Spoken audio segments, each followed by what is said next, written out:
Hi అండి, నమస్తే. Welcome back to my channel. ఇవాల్టి వీడియోలో నేను ప్లమ్ కేక్ని ఇంట్లోనే ఎలా రెడీ చేసుకోవాలో చూపించబోతున్నాను. చూసేయండి, చాలా సింపుల్గా ఉంటుంది.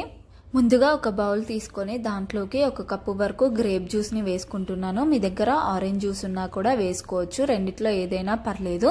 తర్వాత ఇక్కడ నేను బాదం పప్పు, జీడిపప్పు, కిస్మిస్లు, పిస్తా పప్పు ఇవన్నీ వేసుకుంటున్నాను. మీ దగ్గర ఏవి ఉంటే అవి వేసేసుకొని మూత పెట్టేసుకొని 2 నుంచి 3 గంటల వరకు నానబెట్టేసుకోవాలి. స్టవ్ ఆన్ చేసి ప్యాన్ పెట్టుకొని 1 కప్పు వరకు చక్కెరని వేసుకుంటున్నాను. మీరు స్వీట్ ఎక్కువ తినేటట్టయితే 1.5 కప్పు వేసుకున్నా సరిపోతుంది. చక్కెర అంతా కరిగిన తర్వాత మధ్య మధ్యలో వాటర్ వేసుకుంటూ కలుపుకోండి. ఎక్కువ కలర్ వచ్చేంత వరకు కలుపుకోకూడదు, చేదైపోతుంది.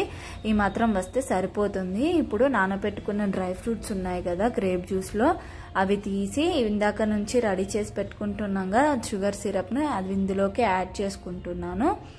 ఇలా యాడ్ చేసుకొని ఒకసారి కలుపుకొని పక్కకు పెట్టేసుకోవాలి. ఒక మిక్సీ జార్ని తీసుకొని దాంట్లో కొద్దిగా చక్కెరను వేసుకుంటున్నాను. ఇందులోనే లవంగాలు, యాలకులు, చెక్క వేసుకున్నాను. 1/2 కప్పు వరకు పెరుగు వేసుకుంటున్నాను. పెరుగు ప్లేస్లో 2-3 ఎగ్స్ని కూడా వేసుకోవచ్చు. కొద్దిగా ఆయిల్ని వేసుకుంటున్నాను. ఇందులోనే కొద్దిగా వెనిలా ఎసెన్స్ని కూడా యాడ్ చేసుకుంటున్నాను. ఇది ఆప్షనల్ మాత్రమే.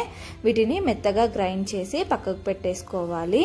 ఇప్పుడు ఒక గిన్నె తీసుకొని ఇక్కడ 1 కప్పు వరకు మైదా పిండిని వేసుకుంటున్నాను. ఇందులోనే బేకింగ్ సోడా, బేకింగ్ పౌడర్ని కూడా ఇందులోనే వేసేసుకుంటున్నాను. మీ దగ్గర కోకో పౌడర్ ఉన్నట్టయితే అది కూడా వేసేసుకోండి. కేక్ అనేది మంచి కలర్లోకి వస్తుంది. ఒకవేళ కోకో పౌడర్ లేనట్టయితే మీరు దాన్ని స్కిప్ చేయొచ్చు, ఏం కాదు. తర్వాత ఇందాక మనము గ్రైండ్ చేసి పెట్టుకున్న పేస్ట్ ఉంది కదా, అది కూడా ఇందులోనే యాడ్ చేసుకోవాలి. ఇది వేసుకున్న తర్వాత డ్రై ఫ్రూట్స్ ఉన్నాయి కదా, అవి కూడా ఇందులోనే యాడ్ చేసుకొని మంచిగా కలుపుకోవాలి.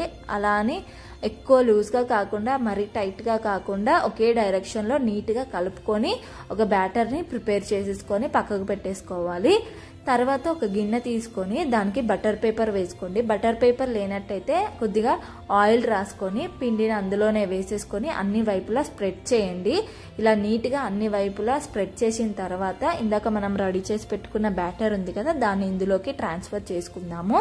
ఇలా చేసుకున్న తర్వాత 1-2 సార్లు కిందికి పైకి ట్యాప్ చేయండి. ఇలా చేయడం వల్ల లోపల ఏమైనా ఎయిర్ బబుల్స్ ఉంటే అవి ఉండకుండా అయిపోతాయి. ఇలా చేసుకున్న తర్వాత నేను ఇక్కడ ముందే ప్రీహీట్ చేసి పెట్టుకున్న గిన్నె ఉంది కదా, ఆ గిన్నెలో 30 to 40 మినిట్స్ పాటు మంచిగా ఉడకనివ్వాలి. ఫస్ట్ 10 మినిట్స్ హై ఫ్లేమ్లో ఉంచండి. తర్వాత 30 మినిట్స్ వచ్చేసి లో ఫ్లేమ్లో ఉంచుకొని ఉడికించుకున్నామంటే కేక్ అనేది పర్ఫెక్ట్గా రెడీ అయిపోతుంది. చాక్ పెట్టి చూస్తే దానికి అతుక్కోకుండా ఉన్నట్టయితే కేక్ అనేది పర్ఫెక్ట్గా రెడీ అయిపోయినట్టే. ఇప్పుడు చల్లారిన తర్వాత మాత్రమే మనము అన్ని వైపులా చాక్తోని అనుకొని తర్వాత తీసేసుకున్నామంటే కేక్ అనేది రెడీ అయిపోయినట్టే. చూసారుగా ఎంత పర్ఫెక్ట్గా, ఎంత మెత్తగా వచ్చిందో. ఇంట్లోనే చక్కగా చేసేసుకోవచ్చు.